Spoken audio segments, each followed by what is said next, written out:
Welcome back, everybody, to another episode of the Wrestling Draft here, whether in video form on the Wrestling Draft YouTube channel or wherever you get your podcast on an Android podcasting platform. If you were just to listen to it while you're out and about doing what you do, I honestly don't want to know. I am your host once again, Scott McLeod, and I know last week was a bit weird. We only had three shows to talk about, but this week we're getting into the analysis that you'll be used to here if you followed us from before, or if you're just going to keep following us going forward. If you're new, this will be the kind of analysis where we can talk about the full week of shows as we head into Forbidden Door and NXT Heatwave this weekend. Last week we got a chance to look at the Listeners League, which is very interesting to make sure follow us along. If you're in the Listeners League, you got an opportunity to join the Listeners League if you follow us on social media, learn how to get involved there. But my co-host David Hockney, he was talking a lot of smack the last couple of weeks, particularly on the selection show, about one man's pick in particular. But coincidentally, our first special guest of the season is that very same man, Danny Mitchell, and mysteriously, we're almost conveniently, Dave's got an excuse not to be here. I know what's going on. I was expecting a little bit of back and forth from David after his obviously having a go at my picks. So it's just quite interesting that I've showed up and he's not anywhere to be seen. I know, and it's yeah, it's quite coincidental. I'll have to talk about David, but I have to probe him about his excuses here. No, he's not facing up to his comments, and we will be talking about Sami Zayn as the show progresses. But I should remind everybody to follow us on social media on Twitter at wrestling_draft, and make sure to follow us on Facebook as well, and give us a like, rating, review, whatever Android podcasting platform you listen to podcasts on. And we'll get into the top scorers of the week. Now, this week we've got a full picture. Some people are starting to pull ahead. Now, your first round pick, Sami Zayn, did score 5 points overall, tied with several people, but not enough to be among the top scorers. Instead, we have a four-way tie for 6 points at the top. We have Becky Lynch, who we talked about as the number one scorer last week. Main event, Jey Uso, who's on my team, who will those two are probably not very surprising, but in amongst them we have the current NXT Women's Champion and TNA Knockout Champion Jacy Jane and Ricochet among the top scorers. So, and as I said, like we talked about Becky Lynch being a top scorer last week, main event Jey Uso, and was world champion for the first half of last season. So I'm not surprised there, but I think a lot of people in the second week of the draft would be surprised to see Jacy Jane and Ricochet in that position to be a top scorer. I know Ricochet is actually a massive surprise. Like, how's he a top scorer? That's wild. And weirdly, a lot of I think at the minute is coming in terms of appearance points because me and Dave and several others in the podcast were lucky to be able to attend the AEW Dynamite and Collision tapings at the Hydro. And Ricochet was just appearing all over the show. He appeared a couple of times backstage on Dynamite. And spoiler alert, because we got to see the very long Collision taping, he is on Collision as well on commentary during a Gates of Agony match, where he'll get repeated ball chants during it.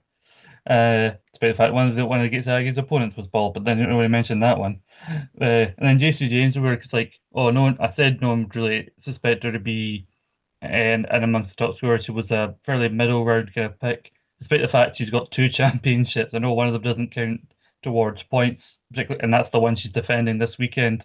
I think they realize that the TNA belts don't count at the moment, Mm. but she's the NXT and Nugget Champion. But I think a lot of people did see her as, like, it's a shock that she's won that unfairly. She's been compared to Jinder Mahal and the shockness of her winning the title. So I think a lot of people were hesitant to pick her because I think they're just convinced, oh, she's going to lose eventually Mm. one of these belts. But I think it's actually working out very well. I believe it's JP who has JC Jane, and so he's just riding that wave at the minute, and he's kind of taking advantage of it. No, no, it's quite interesting to see what happens. Yes, I'm tying it top with Mr. JP at the moment with 33, which is good. Yeah, I'm just checking. I think the second round JC Jane went. So again, that might have been a bit confusing for some people, but uh, if she's got a big match coming up this weekend, although if she loses, he's not losing any title points in that regard because again, TNA belts don't count. But we will go into the leaderboard as you mentioned, Andy. We have at the bottom of the leader table, Alan Lucas 55 and counting with 11.5 points. I don't know what 55 and counting is. Maybe it's the amount of times he appeared on the podcast. Grant McRobbie, AI no better than you. Fuck you, Grant. And Anytime I check the score, whenever Steven shares them, I'm always just like, ah, I'm not near the top. Am I above Graham McRobbie? Yes. Well, then I've done something right this week. Tom Brock, so Graham McRobbie's on 14, a couple of points ahead of him on 16 is Tom Brock saying, I promise I don't like that other Brock either. Gary Morris. So, I was laughing. Although sorry, my dog's decided he wants to be part of the podcast as well, don't now. Gary Morris with its Tsunami Time, 17 points. Western Country Club, David Hockney. No, sorry, we have Robert Shaw and the Draft Bastards on 18 points, and then his good pal, David Hockney, as well as myself, are both tied at 22. Goldberg! And then with 25 points each, then we have Dan Axel Jameson and the GOAT David Campbell, the Essex Elite, and also Team GOAT, both on 25 points. Team Viscera, Gary Kernan on 29 points. Then there's 30 points for Matt Smith, Iguana Dance with somebody. The Vibes are keeping him in that, bronze position. But as you previewed, tied with 33 points each is your team, the Man Without Beer, and El Grande Escoze, JP's team, both of you holding at 33 points each. So we'll get into the teams in a minute. But how do you feel like this early on being in that position? again, it's always good to sort of be on top. No pun intended. But it's kind of like it's always good to sort of be in the leader board at the start of the league because it's always fun to throw some shade to people. Cough, David Hockney, cough. Just to sort of when someone's like slating your picks and then it's like, well, something's going right so far. But again, I've got like a Athena in a title match, which I don't think looks promising. So I don't know if I'll lose much points from that. But I don't know. I think again. I think it's quite a strong team. A lot of them are getting booked for pay-per-views. I wasn't expecting Sheamus to really give us that much points, but he's got a match at Clash in Paris. So again, Sammy seems to be doing well. He's getting booked well, and honestly, I'm just waiting for the return of Bianca Belair. Hopefully, if she comes back, that might actually give us a little bit of a boost and keep me on top of that table. Hmm. Yeah, we'll come back to your individual picks in a minute. Sorry, if you don't notice it, then ignore me. But you may notice every so often Andy disappears. I think he's trying to do his best David Hockney impression and disappearing and reappearing again. Uh, well, I'll take a brief jaunt over to the Listeners League for a second. Andy, you've spent some time there as well. My commiseration to you for that. Hmm. But looking at the top five of the Listeners League, Jonathan Napier still not over the Slim Jim tables and 34 points tied with Headlocks and H. Don't know why I know what that H stands for. Ross Johnston. Honestly, horrible people to listen to. The filth that they come out with. Stuart Cowie, Charlie Haas, Angels. I do admit I kind of like that name. On 38 points, then up to 41 points. Tangerine Dream of UECL success. I'm sure that's a football related thing that I don't give a fuck about. Ryan Dalglish, former co-host, former draft champion, and then Lee McAteer with the Mac Attack on 43 points. I have Lee's team here. So he has Dominic Mysterio, who's been a strong performer so far. He has El Grande Americano, Paul Heyman, Ava Rain, Chelsea Green, and Tank and Tank. A couple of those performing on NXT this coming weekend. So a strong start for Lee on that one, particularly with Dominic Mysterio. His overall score, like I said, 43 points, 15 of those points being by Dominic Mysterio. So by far and away the strongest performer on that team. Now, Andy, can you tell us a bit more about your team? Particularly, we'll talk about Sami Zayn being, first, going in the first round, which to some people, I do not that was a bit surprising. I mean, you were in the lower end of the selection process. I don't think you were that far down. There were some people that others may argue you could have taken, but like the world champions, like men, particularly in the men's division, had been taken at that point. You weren't strict on like you had to having to take a man or a woman. So, what went through your head when you did go for Sami Zayn? Well, I did have like a couple of picks in mind, but they went quite early on, and I know the vision was still available, but I just feel that they're not really a good pick for first rounds. They're just eating losses, and I was just thinking, who's constantly on TV? There's rumors that Sammy is getting built to maybe win the Rumble. I know that's next season, but I think if they're going to start doing that, they're going to start doing it now. Hmm. He's a good mid carder. I always think it's better to go for mid carders and people who are going to be on TV quite a lot. So I just felt if I don't get him first round, then I'm not going to get him. Well, to be fair, I might have got him second round, but I was like, if I just, I don't know. I'm still trusting it's a good first round pick. I know he's in a program with for the US Championship. And Hmm. again, I don't know why David was like that's a bit of a random pick considering Sami Zayn is always good in Survivor Series Hmm. seasons because he's been in the last three War Games and he's been on the winning team. So it's a Yeah, case of it was funny for him to say it, but no, I think it was just a case of I just wanted them in my team and I was like if I can get on first round, then I'm getting on first round. Hence why my beard is like the way it is. If you can still see it on camera, I'm a Sami Zayn supporter. he's paying tributes. Exactly. Actually, be wearing that like green camel jacket. He was wearing a big cap as well when he was a conspiracy theorist. No, I was just wearing Slowly something but surely similar, so. morphing, slowly but surely morphing into him as the season goes on. But yeah, I agree. I made some similar points in your defense. I mentioned like if you're gonna build a guy to the Rumble, like, you got to start building him now. This was before we saw what happened with him being moved over officially to SmackDown, defeated with a Solo to go. And yeah, like you mentioned, and others have mentioned over the last few years with Survivor Series, if you need a random team of baby faces to come together for Survivor Series War Games, Sammy is always a reliable person to put in there. So I think he was like for the first week. I don't know if it was officially when we started scoring. Like Sammy was already popping up on both shows to Mm. kick off his official move over. So already he was paying dividends. But I think some people don't look at where picks are going. They look at where they came from. I think the fact that Sammy last time was coming off the carrying cross feud, which not a lot of people were very into. I know I wasn't. I Mm. think that may have been where some of the skepticism came from. Yeah, you're right about that because again, I think the Hot Syndicate was quite I was thinking about them, but they've had them titles for quite a while and it's like they're looking to lose to, the rumor is that they might be losing to FTR to obviously build for the match between them and Adam Copeland and Christian Cage. I will not use his slave name Edge. So it was kind of looking at it and it was like who's going to be losing soon? And as you said there, a lot of people are looking at who done well in the last season. I'm going to pick them again. And again, when it's single like drafts, when it's like there's just so many people in the league, it's just like you've got to try and think a couple of steps ahead, and hopefully they're not thinking the same way as you. So yeah, you are Yeah, absolutely right. And again, that carrying cross fruit feud, what was that? It was just yeah, a I know. waste of It time. was weird. Sorry about you mentioned Athena. My hope is if she does lose on Sunday that she does stick around. Like I said, I think today, like I actually would like to see her be the one to take the TBS belt. Like Yeah, maybe Mercedes comes after the Ring of Honor belt as part of her big pursuit of gold, and Athena's the one to put a stop to it. You also got Balor and McDonough, who up until a certain point I would say yeah they're a decent tag team, but how much in terms of wins will they get out as opposed to appearances? 'Cause I think before when they were appearing together and like the multiple backstage clubhouse segments, they insist the Judgment Day have that's solid. But the fact that they are still the top world tag team champions and at the minute don't seem to have a credible threat to lose them to.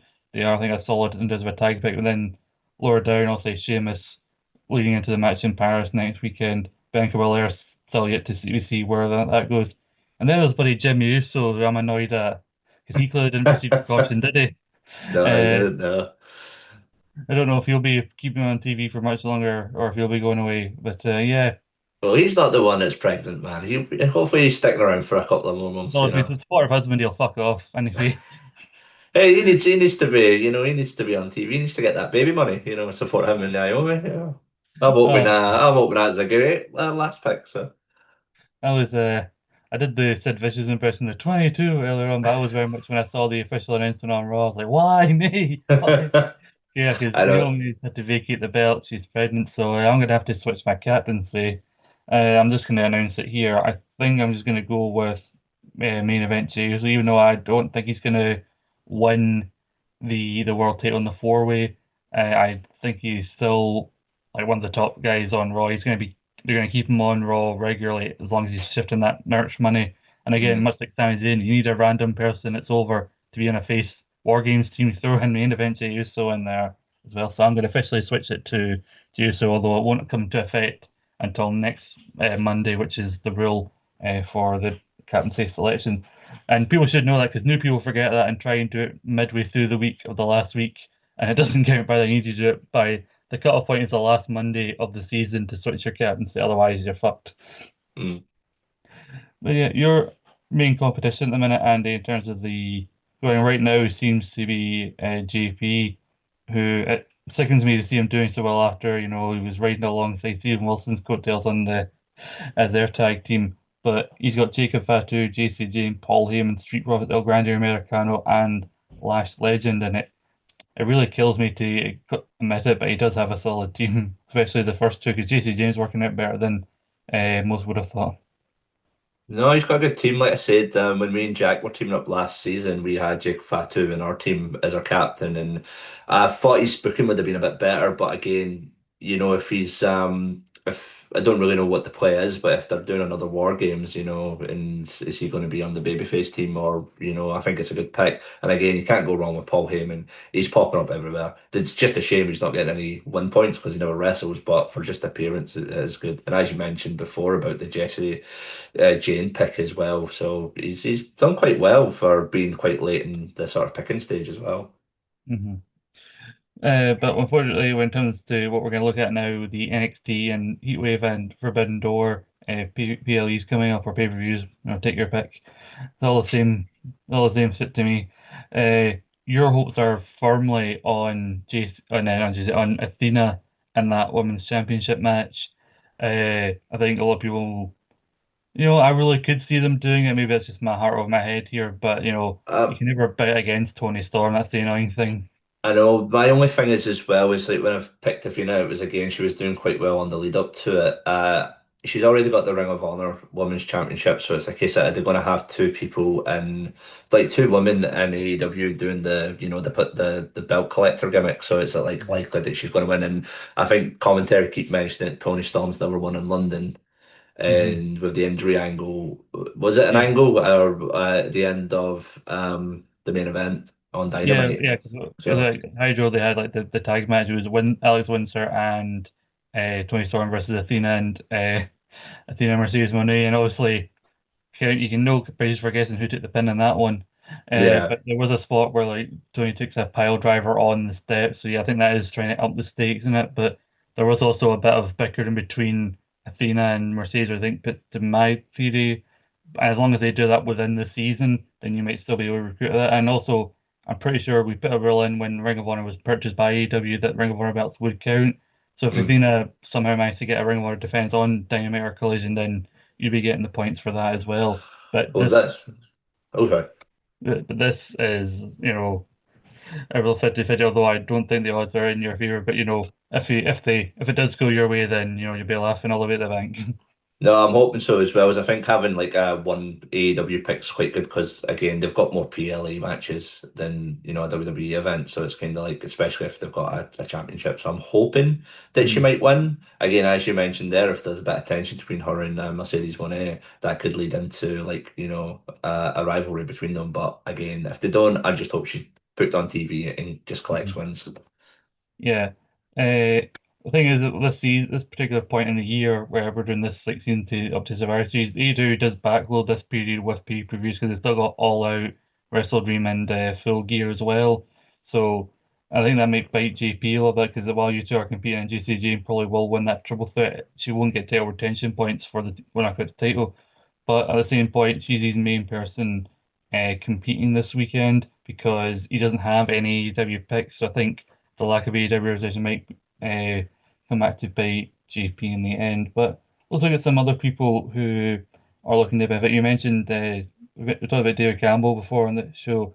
So he will have FTR, both Dax Harwood and Cash Wheeler. They're both on half points at the minute, like 3.5 points each, because they had that draw against Banty and Brody King, which I returned to the bar just in time to see the start of that match. And being in the arena, I don't know how it looks on TV. It's the shortest 30-minute draw I've ever watched in my life, and what a hell of a match it was. He has those two, and he also has Ava Rain, who may make her presence known during the NXT show. But now this is the point where Dave is really trying to test, paying dividends to that strategy of picking FTR singles picks because they both of them as singles getting a title win. So that will really boost him up the table a few places. Yeah, no, that was actually quite a clever play by the GOAT, David Campbell. I am actually surprised that nobody. Who's it? Who's it he picked first again? Is it And yeah, I is think it he may have Dax? like definitely. Well, he's got Raquel Rodriguez and Roxanne. I think they may have been his first pick at the time. They also got Solo to go. So you and him are going head to head if when Sammy and Solo eventually do have their match. And He's also got Stephanie Vacquier, who was supposed to fight Naomi at Clash in Paris, and I think that's a bit up in the air at the moment. So, you know, he's going to be really watching very closely what happens to Stephanie there. But Also, he's really, am I allowed to throw out some beacon? Am I right to throw out some booking theories? Would yeah, you like you, to you hear? go ahead. Let's recklessly speculate here. We've got nothing else to do. So obviously, as you know, your captain has obviously announced that she's pregnant and forfeit the I know title. fine well. People in the chat have not let me forget it. I have an idea. I have a booking theory. It might not work, but I hope it does because it'll work in my favor. But they've been talking about Bianca Bella coming back. Obviously, she broke her finger. What if she does become involved in the title picture at some point and maybe is like a reveal at Clash of Paris and then you've got Bianca Belair with the title gold again.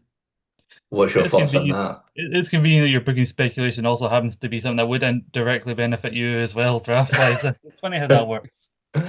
Louis Ridge, I'm pretty sure Bianca last we checked was drafted to SmackDown, but at the minute, as Sami Zayn is testament to, people can just randomly swap. Oh, by the way, I'm on this show now, whenever they feel like it. So I really couldn't count it out. Let's look at the cards because I was looking at the NXT card because I haven't really been watching a lot of NXT recently, and the NXT card is like all over the place.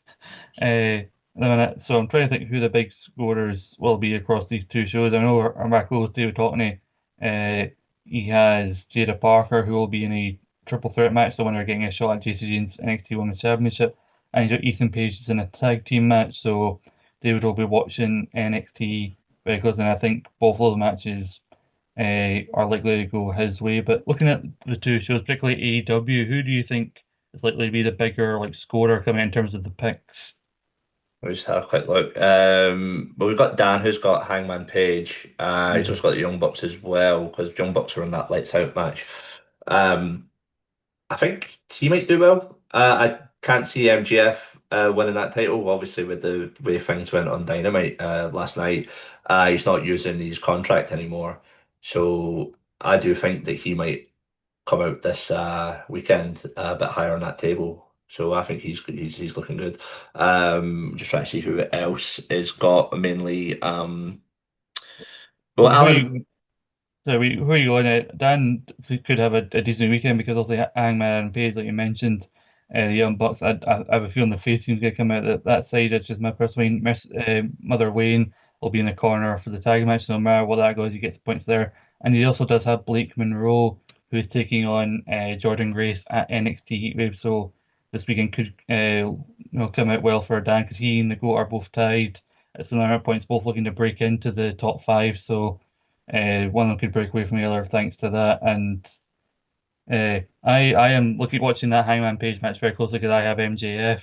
And now the Mm, fact that it's not the contract he's using has me thinking he'll lose the match somehow, but then immediately cash in again and maybe win it, which would be interesting to see how that works scoring wise for both of them because like both of them would have a pay-per-view title win and a title loss, so the points would kind of cancel each other, I think. yeah, and also you got Edge as well. So again, that's looking like an easy victory for Edge on your corner as well. So Well, I thought so before Luchasaurus came back last night at the Dynamite taping. And I was just like, well, who else do we? Because legit, I was racking my brain. I could not think of a single person who would be relevant. And as soon as Luchasaurus came out, like, of course, why am I so stupid? Of course, it's Luchasaurus. no, that was a good review as well. I'm glad he's doing well and back on AEW. Hmm. But who else were you going to say? Well, I was going to say like, well, Alan McLucas, he's obviously got a cat, Okada, and Brody King. I don't think Brody King. I think Brody King's going to be the one that gets pinned on, and I can't remember the name. Forbidden Door. Vendor. Good day. It's been a late one today. Yeah. So I don't know. We might score a couple of points if Okada's wrestling as well. But yeah. But to be fair with that Brody King one, I don't think that's going to take him far. But I think Dan's probably the one to look out for after the weekend. I think he's going to score some decent points and climb that league table. Tom Brock actually could be quick because he's about the lower Mm. half. I think this would be the show that really helps him start moving up the table because he has Hobbs and Shiva. I don't think they have a match, unfortunately, but he does have Tony Storm and Kyle Fletcher. Kyle Fletcher, he's not going to lose to a non-contracted talent as great as that match with the Roma will be. And then you and Mm. I were kind of 50-50 on what the chances are of Athena winning. So if it does go like I think it might go, then Tom Brock will be very much smiling about that. Steve Wilson also, he has Obafemi. He's near the top of the DMAO hoping for another big Mm. Obafemi win. But I've heard a lot of people talking about Javon Evans. I know Obafemi has had that belt a long time at this point. I think if Javon Evans did win, I don't even think Javon Evans is drafted this season. I don't think he's someone that people really look at. So that would be a Mm. major shocker for Stephen to have a title loss on his team to an undrafted competitor. Oh, that would be an upset as well. Well, Steve usually is always like doing well in these leagues. I feel like he's like doing some shenanigans, because he runs it. But Mm. it would be good to see him. I feel like Robert Shaw might be in for an unlucky night with Forbidden Door because he's got a couple he's got like John Moxley as well as the Hot Syndicate. I feel like there's going to be some losses on there, so it'll be really interesting to see how this table is after the weekend. I do love when there's a double pay-per-view because it just changes everything. Yeah, I mean, sometimes it can be annoying for scoring and all that, and like deciding like what when you want to watch first. But it's quite exciting, and I think it's going to be continuing over the next couple weeks because they're in a Carter program. They're going to use the last few appearances of John Cena to try and fuck over AEW if the news is anything they go by. I've forgotten who has Mercedes Monet on their team, but I think that person's going to have a strong weekend as well because I don't see Mercedes losing that belt anytime soon. But I think there are some very predictable matches coming out this weekend, but then there are ones that are like, you know what, they could surprise me, and that's what we really want to see in this draft, some unpredictability. And I think coming out of these two shows and then going into another PLE with Clash in Paris is Mm. where again people are really going to start separating themselves from the pack. So I was gonna say, Andy, try and enjoy yourself because we'd never know what's going to happen the next 2 weeks. So please enjoy your time at the top because we all know just how fleeting it can be. Oh no, yeah, you can get up there, but it's hard to climb, but it's harder to fall down that as well. So. But it's not about how many points you score. It's not about how fast you get there. It's not about what's waiting for you on the other side of this season. It's the climb that's important. Where else will you get wrestling analysis and a Miley Cyrus reference in the same show? Nowhere but here on the Wrestling Draft YouTube channel and on our podcast feed, wherever you get your podcasts. And you need to make sure you follow us to make sure that you get those references. You make sure to subscribe to us here on YouTube, give this video a like, make sure to leave a like or rating review on your chosen podcast platform, and follow us on Twitter at wrestling_draft. Andy, you know, we didn't know Dave was going to be off when we asked you, but one way or another, thank you for stepping in and give us a chance to hear your side of things on the Sami Zayn situation. No, it's always a pleasure, and best of luck to everyone this weekend. Yes, may the odds be ever in everyone else's favor, and hopefully I can bounce back from this. I feel like so exotic here. Like I am never going to financially recover from this when I've seen the. Yes. Tune in next week where Dave will be back, and hopefully over the next few weeks we will have a few other members of our contributor league tuning in to give their thoughts on the season and on their picks and how things are going. But until next time, I've been your host Scott McLeod. I make sure to tune in next time, same draft chat.